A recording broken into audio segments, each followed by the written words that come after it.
어떤 죄가 가장 큰 죄일까요? 세상에 여러 가지 죄가 있는데 어떤 죄가 제일 크고 제일 저 사람은 정말 나쁘다 하는 죄가 어떤 죄가 있을까요? 사람을 죽이는 죄나 이것저것 떠오르는 죄들이 있을 거예요. 그죠? 살인, 강도, 뭐 저는 아이를 키우니까 아동학대 뭐 이런 죄들, 아이 저 사람 정말 나쁘다 하는 죄들이 세상에 많이 있습니다. 성경에는 예수님께서는 성령을 해방하는 죄는 결코 용서받지 못한다 라고 말씀하셨는데 그 외에 이 죄가 더 크다, 저 죄가 더 크다 라는 말씀은 바로 안 하셨어요. 그럼에도 우리는 살면서 정말 이 죄는 나쁘다 하는 생각이 드는 죄들을 경험하게 됩니다. 어떤 죄가 더 크다라고 단정 짓기란 어렵습니다.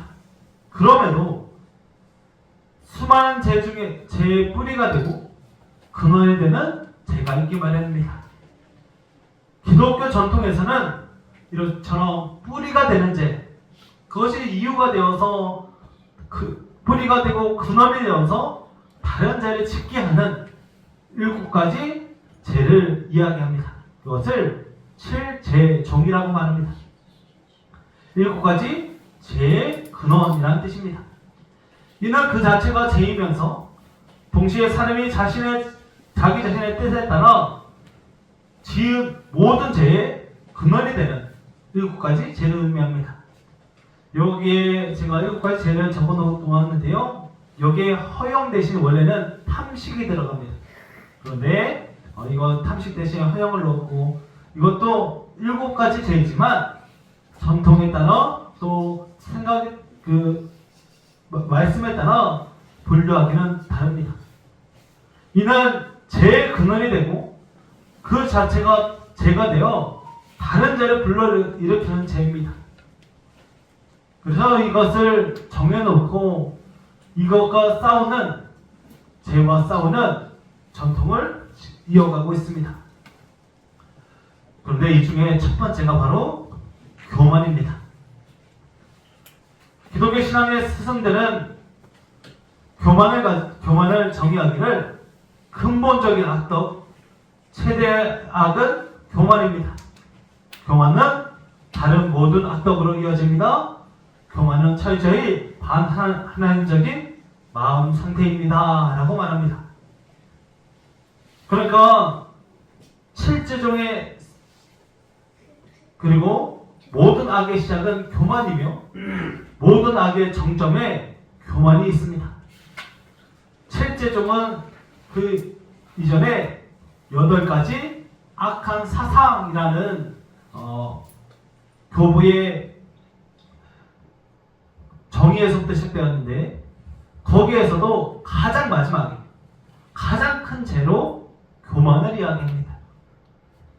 그래서 우리는 교만의 죄를 먼저 생각해보고 이길 수 있어야 합니다. 교만은 죄가 솟아나는 샘과 같습니다.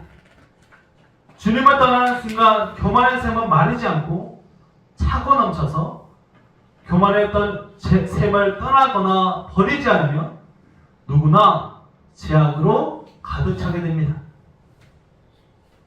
이는 성도도 마찬가지입니다.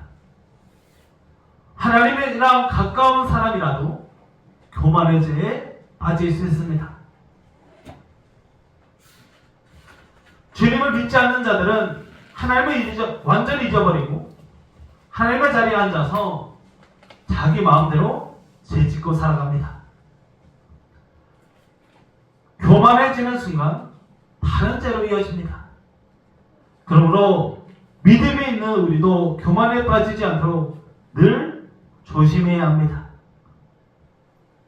그런즉 선줄로 생각하는 자는 넘어질까 조심하라.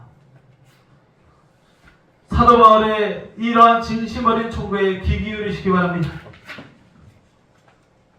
교만은 죄 중의 죄입니다. 죄의 뿌리가 되지만 또한 당장 나랑은 없어 보이기도 합니다. 그러나 악은 어떤 모양이라도 버리시기 바랍니다.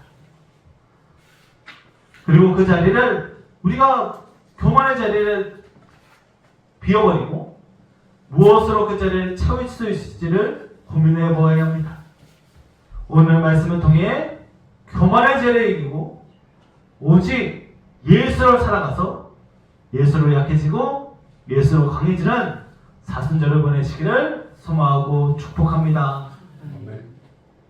성도님들, 여기서 교만한 분이 있으신지요? 나는 교만합니다 라고 말씀하신 분이 저만 딱 손을 들고 있죠. 교만하다 라고 말하면 아유 저는 그래, 그 정도는 아니에요 라고 생각하기 쉽습니다. 교만은 교만합니다 라고 당장 눈에 드러나지는 않습니다. 그러다 보니 주님을 따른다고 말하면서 교만을 하여서 주님으로부터 멀어지는 그러한 사람들이 있을 수 있습니다.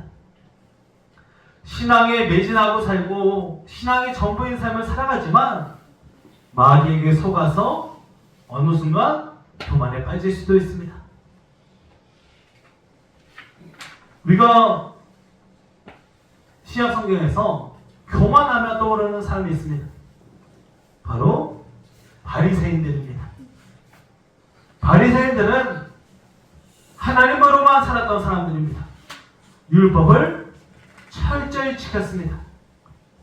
그런데 하나님을 잊어버렸고 예수님을 대적하여서 예수님을 십자가에 못 박는데 가장 앞장서는 사람들이었습니다. 그들은 하나님과 누구보다 가까웠지만 교만하였고 하나님을 떠나버렸습니다. 오늘 우리가 읽은 신명기는 가나안 땅에 들어가기 전에 이스라엘 백성에게 하나님을 향한 믿음으로 살아가기 위해 붙들어야 할 명령을 거듭해서 전하는 말씀입니다. 그래서 신명기는 거듭 신을 써서 거듭 명령하는 이야기입니다. 이제 강야 생활이 마쳐가는 시간입니다. 하나님의 하루라도 구름 기둥과 불 기둥으로 인도하지 않으셨으면 한 걸음도 걸어갈 수 없던 땅입니다. 15절에 너를 인도하여 그 강대하고 위험한 강야 곧 불뱀과 정갈이 있고 물이 없는 건조한 땅을 지나가게 하셨다고 말씀합니다. 이곳은 하나님께서 만나와 맨추가라기를 먹이지 않으시면 굶어야 하는 땅이었습니다. 이것을 다시 기억하게 합니다. 이 강야를 지나고 나면 약속의 땅 가나안 땅에 들어가게 됩니다. 그곳은 비옥한 땅입니다. 이제 스스로 농사를 짓고 살게 되고 또 목축을 하며 풍성한 음식을 먹을 수도 있는 땅입니다. 그곳에서 모세는 하나님을 잊지 않고 약속의 땅에서는 교만해져서는 안 된다고 외치고 있습니다. 그래서 11절에 가장 먼저 여호와를 잊어버리지 않도록 삼가라고 말합니다. 이처럼 교만은 하나님을 잊어버리는 죄입니다.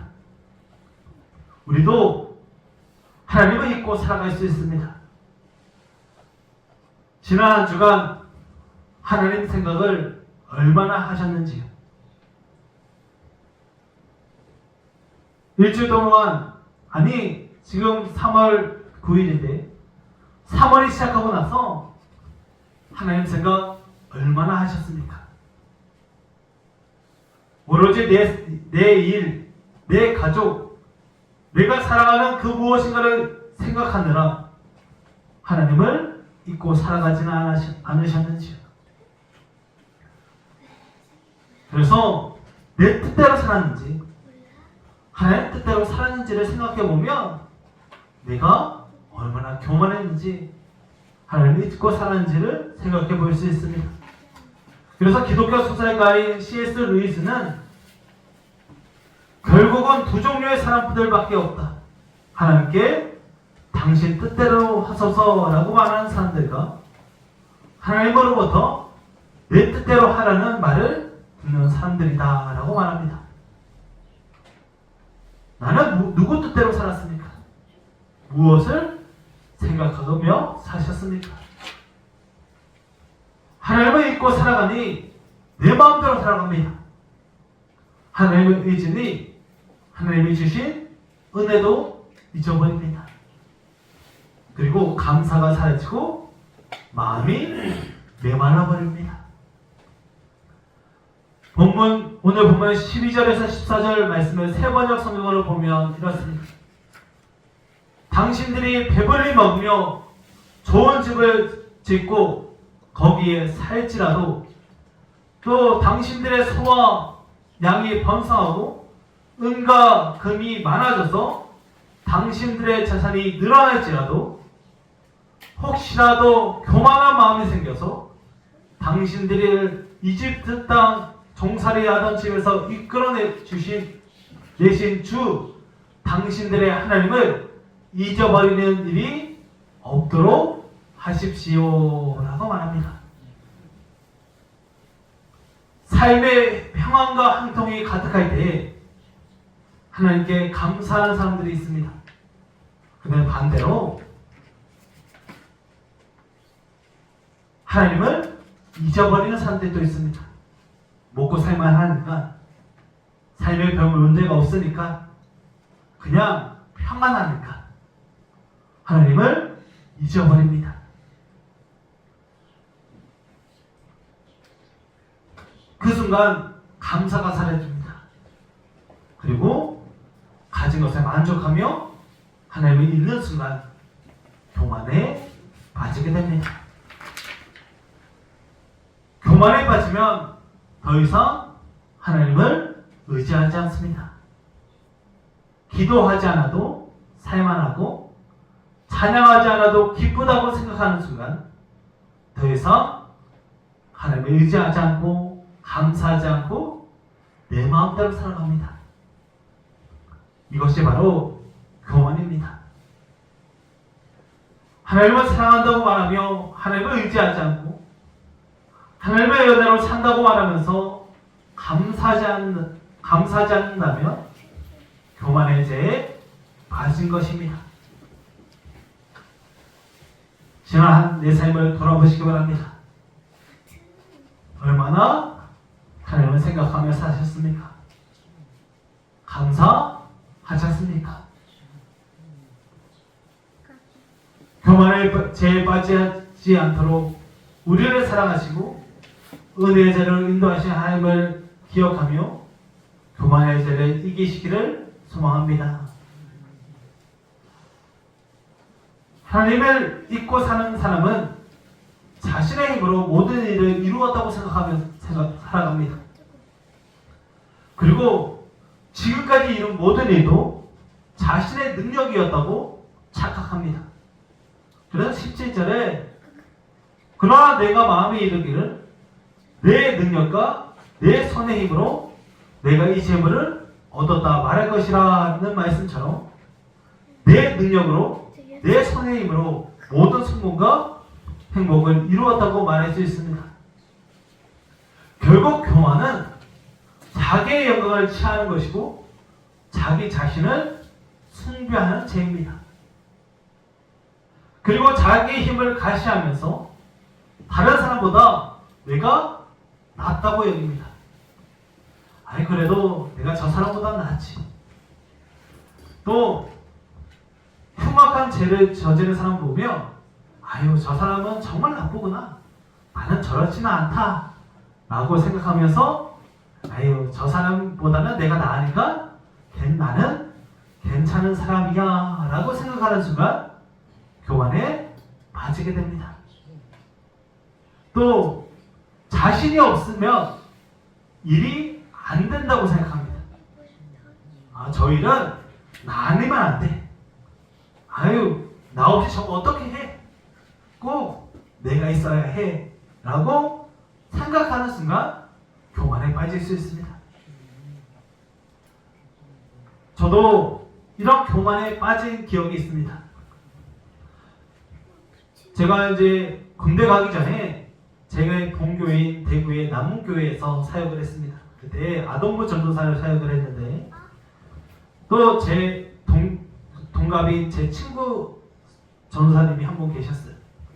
두 명이서 저는 아동부, 그 친구 전사님은 지금은 다른 곳에서 사역하시는 그 목사님이 청소년부 사역을 했습니다. 두 명에서 얼마나 열심히 사역했는지 모릅니다. 또 한 명도 이제 친구까지 해서 세 명이서 이렇게 신학교도 다니고 사역도 거의 다 감당을 했습니다. 얼마나 열심히 사역했겠습니까? 그래서 그런데 비슷하게 나이가 같다 보니 같이 군대를 가게 되었습니다. 그래서 저희들끼리 둘이서 얼마나 고민했는지 몰라요. 아, 우리 둘 없으면 어떡하지? 우리가 군대 가면 누가 아동부 사역을 하고 누가 청소부 제대로 이렇게 찾아가며 신방하고 또 저희가 주부도 뽑고 또 뭐 웬만한 사역을 다 했으니까요. 운전백으로 다 했습니다. 그래서 교회 망하는 줄 알았어요. 아유, 우리 없으면 이거 누가 하고 저거 누가 하지? 이러면서 고민하다가 둘 다 군대를 갔습니다. 그런데 교회가 부흥하더라고요.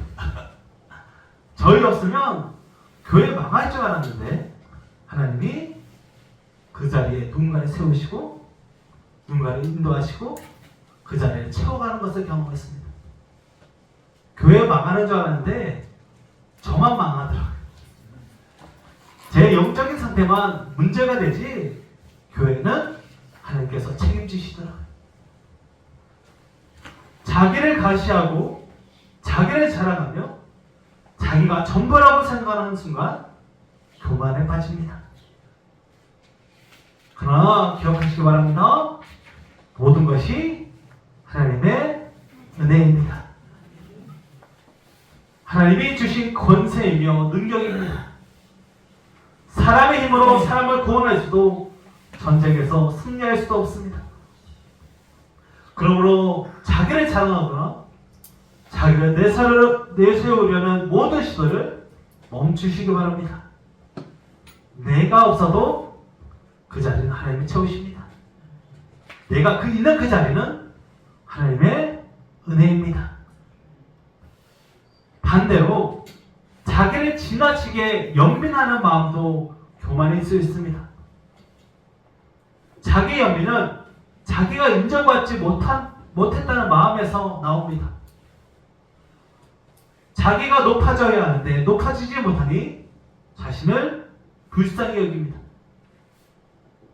칭찬과 칭송을 갈구하게 되고 알아주지 않는 일에는 노력하지 않습니다. 누가 알아줘야 하고 누가 인정해줘야 하지 저거 누가 알아줘? 아이 아무도 모르는데 내가 그걸 왜 해? 라고 말하는 순간 스스로가 불쌍히 여겨지기 시작합니다. 나는 내가 이거 왜 하고 있어? 이거 아무도 모르는데 이거 뭐 해? 라는 순간 그 자신이 불쌍해지고 교만에 빠지게 됩니다. 다른 사람의 말에 듣지 않고 자신의 옳다 여기는 순간 교만에 빠져 하나님의 말씀도 듣지 않습니다. 어느 순간 내가 없으면 하나님이 아무 일도 못하시는 분으로 생각해 버립니다. 우리의 삶을 돌아보아야 합니다. 무엇을 자랑하고 계시는지, 무엇을 위해 헌신하고 계십니까? 혹시라도 나의 힘, 나의 노력으로 얻어진 삶의 열매를 자랑하고 살아가고 있다면 그것이 바로 교만입니다. 모든 것이 하나님의 은혜입니다. 오직 십자가만 자랑하시기 바랍니다. 나의 약함을 통해 일하시는 주님의 강하심만을 찬양해야 합니다. 내 삶의 모든 자랑을 오직 예수로 바꾸시기 바랍니다. 자기 중심이었던 모든 삶의 교만을 멈추시고 이제 오직 예수님의 십자가만 자랑하는, 오직 은혜로만 살아가는, 그리고 성령의 능력으로 승리하는 삶을 살아가시기를 소망하고 축복합니다. 그렇다면 교만은 어떻게 이길 수 있을까요? 지난주 재활 전쟁을 선포하면서 차가움은 열의 부재이고 어두움은 빛의 부재라고 했습니다. 결국 모든 죄는 예수 그리스도의 부재입니다. 교만을 이기기 위해서는 우리 안에서 싸울 도구를 찾아서는 안 됩니다. 오직 예수님으로 싸우시기 바랍니다. 빌립보서 2장 3절에서 5절입니다.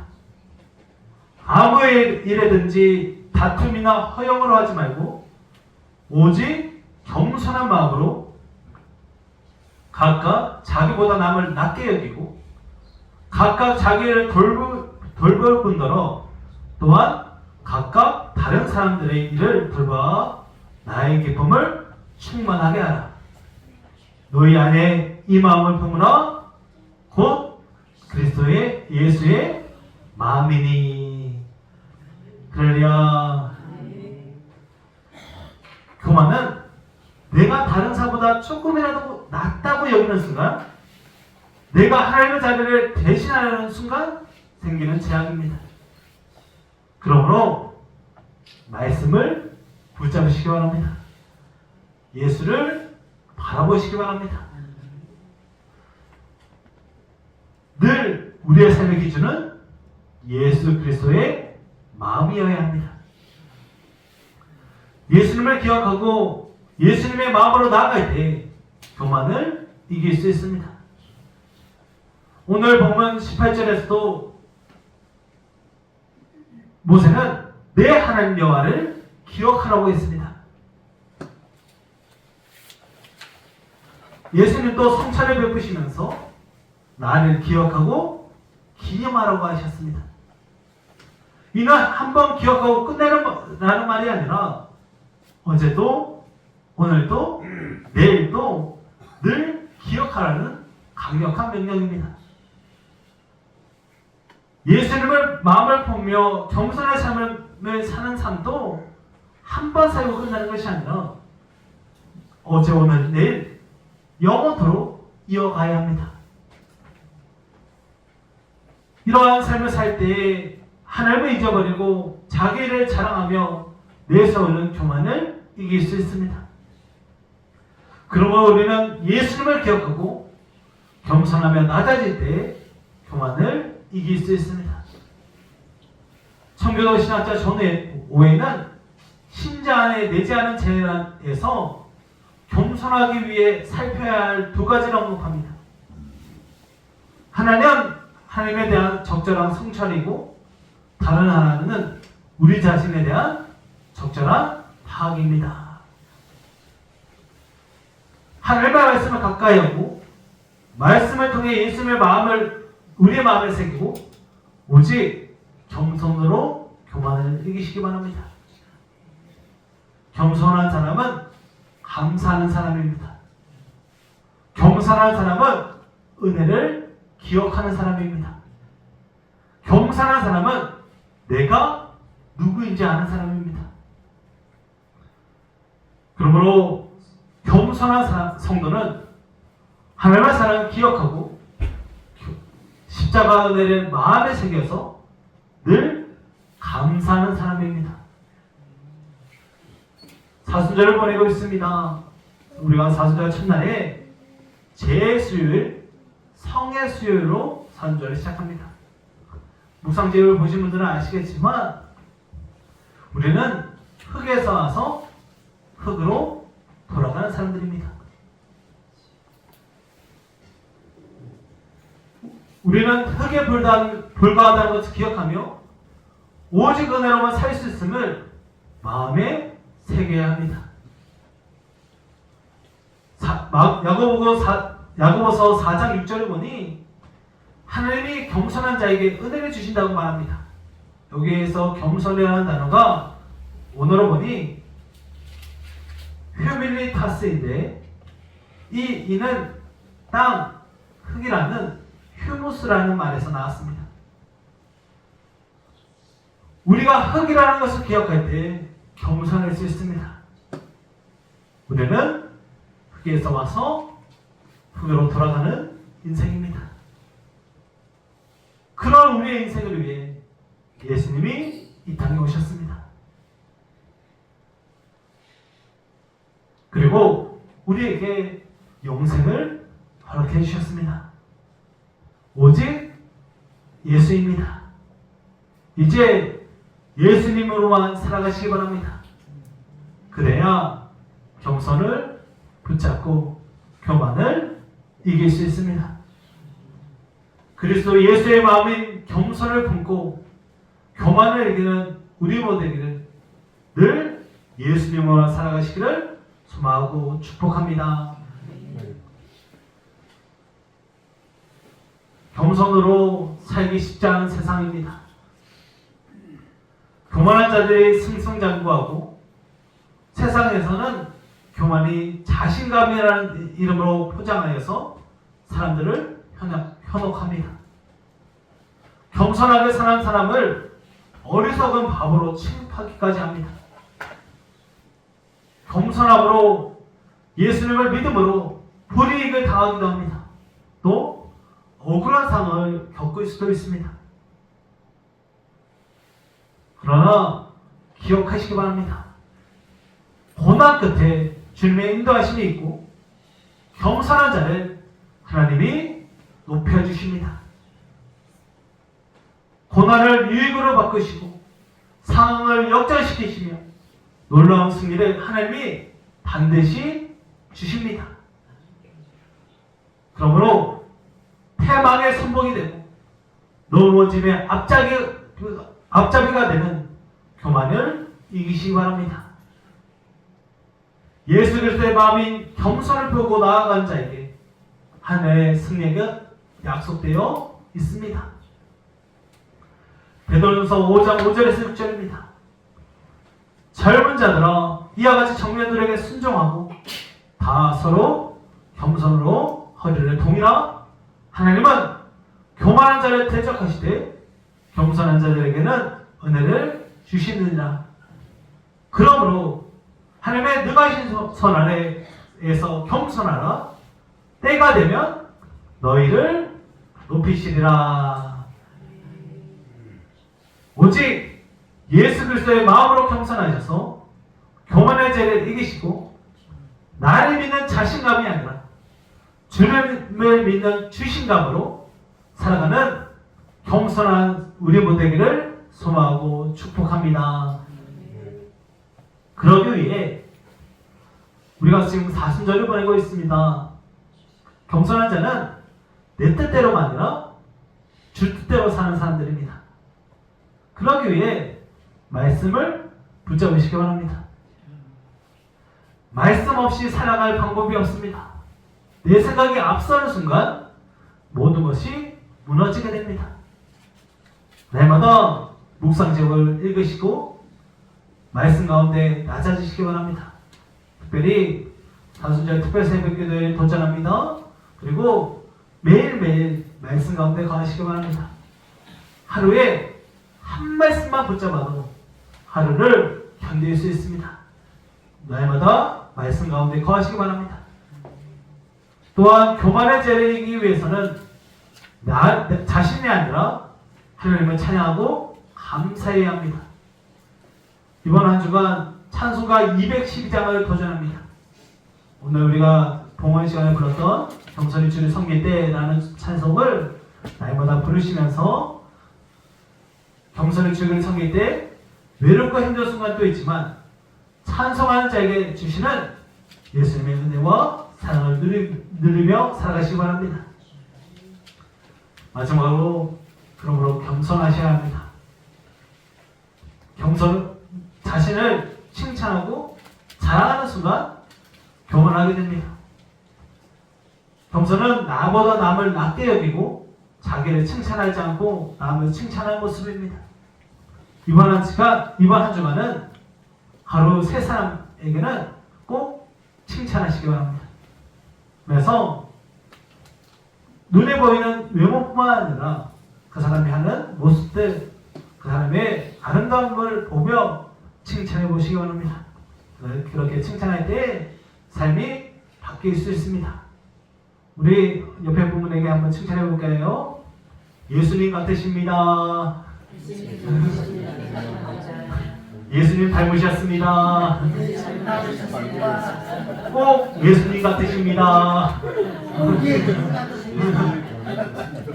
너무 가하면 안 돼요. 너무 가하면 이게 거짓말이구나. 그러니까 하루 세 사람씩 꼭 칭찬하셔서 우리의 삶에 나보다 남을 낮게 여기고 높여주고 섬겨주며 겸손의 모습을 이루시기 바랍니다. 결국 예수 그리스도입니다. 제 중에 죄인 교만을 이기는 순간 나머지 죄는 더욱 능히 이길 줄 믿습니다. 예수님과 가득한 삶, 예수님의 마음을 품는 겸손의 삶으로 교만을 이길 수 있습니다.